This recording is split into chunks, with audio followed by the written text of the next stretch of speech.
C'est plus qu'une simple voie vélo parce que voilà que dans cette région, vous avez 60 km de voie vélo. Ça vient compléter le travail qui a été effectué.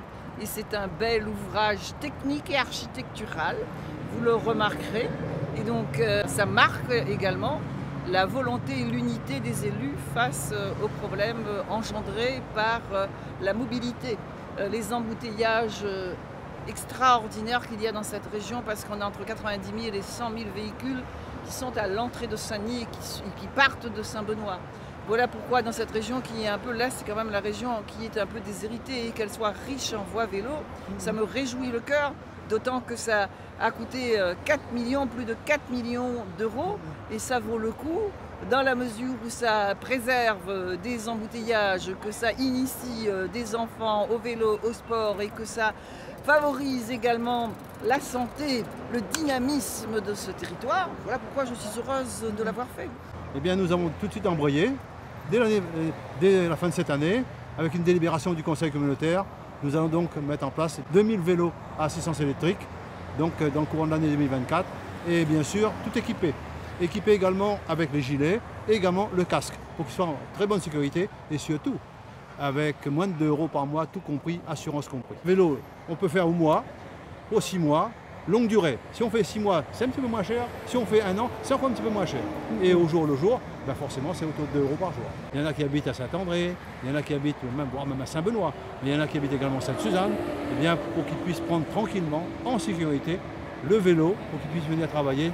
Et bien sûr, ce qui veut dire qu'à la Sinor, eh bien, il faudra équiper également des bureaux, à côté des bureaux, de douches et tout, pour que, eh bien, quand on a transpiré, on puisse prendre une douche tranquillement pour son travail. Je tiens à féliciter la région, qui a donc fait cette nouvel itinéraire, d'un coût de plus de 4 millions d'euros, c'est quand même important, mais quand on aime, on ne compte pas. Donc on était maître d'œuvre sur l'opération de la voie vélo régionale sur le tronçon Ravine des Chèvres.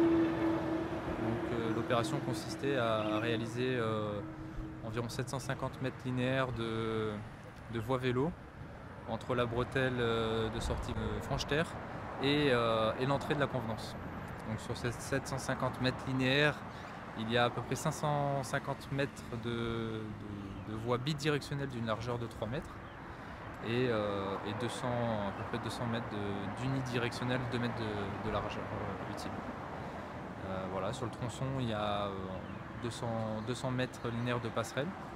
Et l'objectif principal était de rendre plus accessible cet itinéraire que l'ancien itinéraire qui obligeait à descendre dans la ravine des Chèvres et qui obligeait les usagers à grimper une pente de 12% pour rallier la Convenance. Donc là, on a limité les pentes à 4 à 5% sur tout l'itinéraire. Donc ça devrait permettre aux usagers d'emprunter la voie vélo.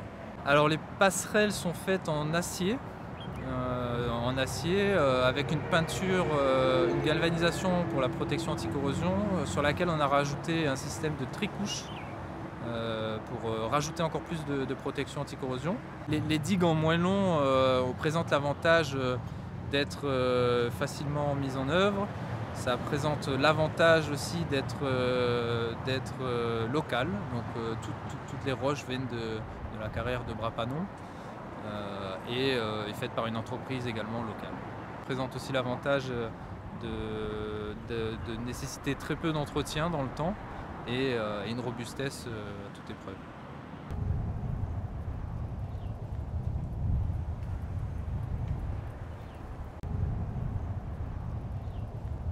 Ah, pas mal, ça change.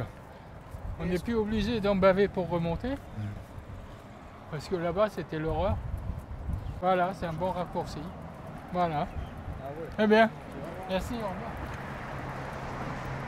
En somme, à l'époque, il fallait taper la ravine des Chèvres par le bas et la montée traite de l'autre côté.